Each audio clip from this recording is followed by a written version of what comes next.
meninggalkan perkataan seandainya yang disertai dengan penentangan pada takdir Allah. Seandainya dalam bahasa Arabnya kita sebut dengan lau. Ya, dari Abu Hurairah radhiyallahu anhu, ia berkata bahwa Rasulullah Shallallahu alaihi wasallam bersabda, mukmin yang kuat, yang semangat menggapai akhirat, lebih baik dan lebih dicintai oleh Allah dibanding dengan mukmin yang lemah imannya. Namun setiap mereka yang beriman itu baik. Bersemangatlah dalam hal yang bermanfaat untukmu, minta tolonglah kepada Allah dan janganlah malas dalam melakukan ketaatan maupun dalam meminta tolong kepada Allah. Jika ada sesuatu yang menimpamu, janganlah mengatakan andai terjadi seperti ini dan seperti itu. Akan tetapi, ucapkanlah ini semua sudah menjadi takdir Allah dan apa yang Allah kehendaki pasti terjadi. Karena ucapan lau atau seandainya hanya akan membuka pintu setan untuk menentang takdir. Sini ada rinciannya ya.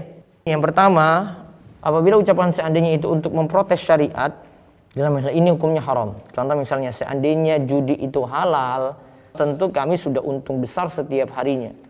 Kemudian yang kedua, kalau ucapan seandainya untuk menentang takdir, nah, itu dihukumi haram juga. Seandainya saya tidak sakit, saya tentu tidak akan kehilangan kesempatan baik ini. Kemudian yang ketiga, apabila ucapan seandainya digunakan untuk penyesalan. Seandainya saya tidak ketiduran, tentu saya tidak akan ketinggalan pesawat tersebut. Kalau untuk penyesalan sama juga dihukumi haram. Kemudian yang keempat, apabila ucapan seandainya digunakan untuk menjadikan takdir sebagai dalih untuk berbuat maksiat. Nah, ini juga diharamkan. Yang kelima di sini, apabila ucapan seandainya untuk berangan-angan.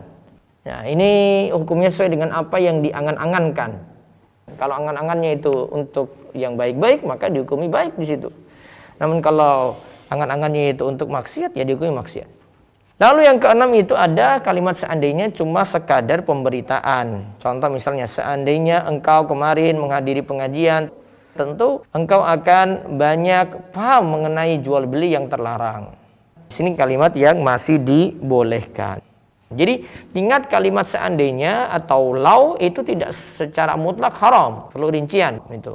Jadi jangan kita mudah hukumi sesuatu kecuali kita tahu maksudnya ya. Makanya ini butuh banyak belajar, butuh kita itu tahu rincian sesuatu gitu. Ketika kita tahu, akhirnya kita hati-hati dan kalau kita tahu lagi lebih detail, kita tidak mudah menghukumi orang lain gitu.